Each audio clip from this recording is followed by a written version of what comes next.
This is Audible. Audible Studios presents The Stepson. Written by D.L. Fisher.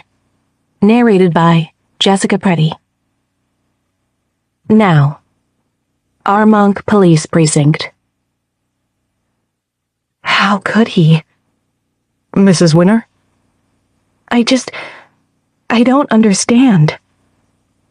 I bury my head in my hands, then look up at the detective sitting across from me in an interrogation room not quite the size of a Manhattan studio apartment. Unfortunately, these things happen.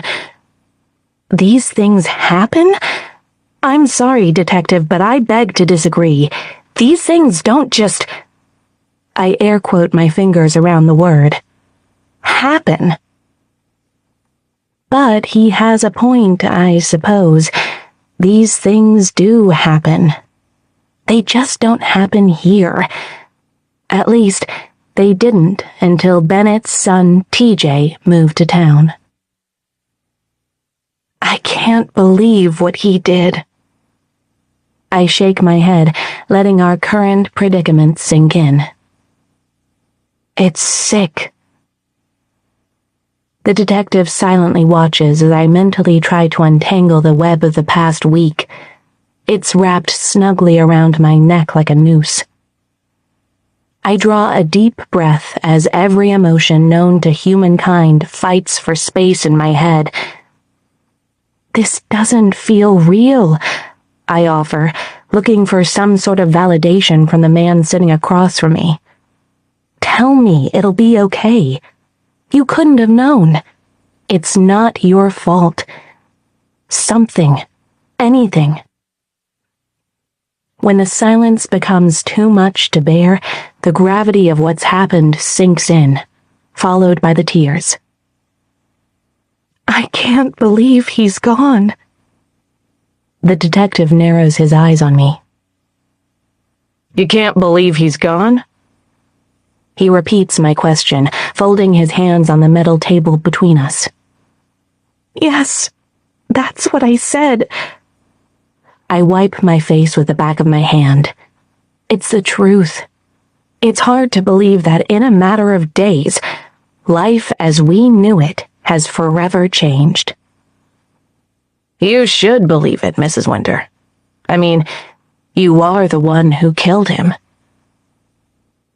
I shift uncomfortably in my chair. The metal legs screech against the concrete floor like nails on a chalkboard. I didn't mean for it to happen. I swear, The detective pushes a box of tissues across the table. I quickly grab one and dab at the corners of my eyes. Let's just start at the beginning.